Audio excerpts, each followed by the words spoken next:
maupun hujatan-hujatan dari para haters yang nyinyir. Dan lagu ini mungkin ungkapan hati Bertrand Peto dari lubuk hatinya yang terdalam, yang mempertanyakan apa dosa dan salahku kepada media dan netizen yang terkadang nyinyir kepadanya.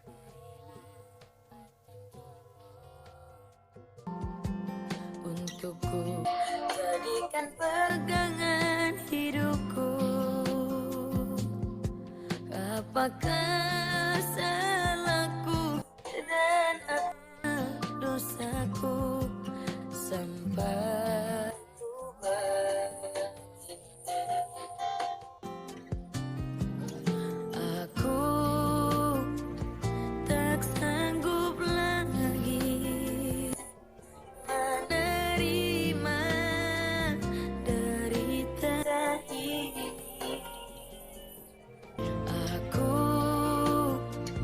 tak sanggup lagi menerima semuanya.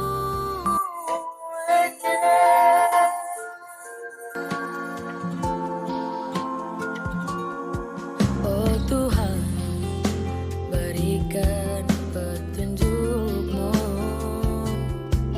untukku, jadikan pegangan hidupku.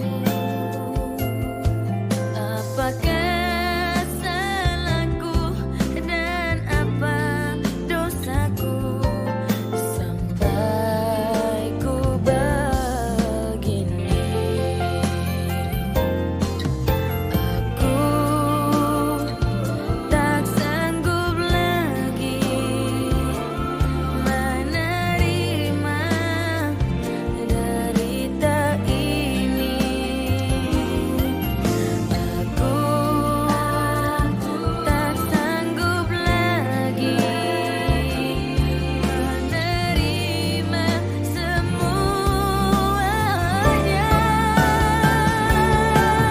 Aku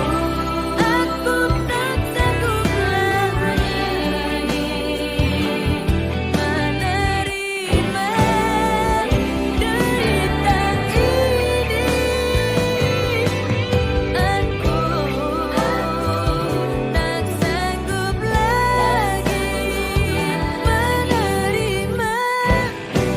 Aku tak sanggup lagi menerima semuanya.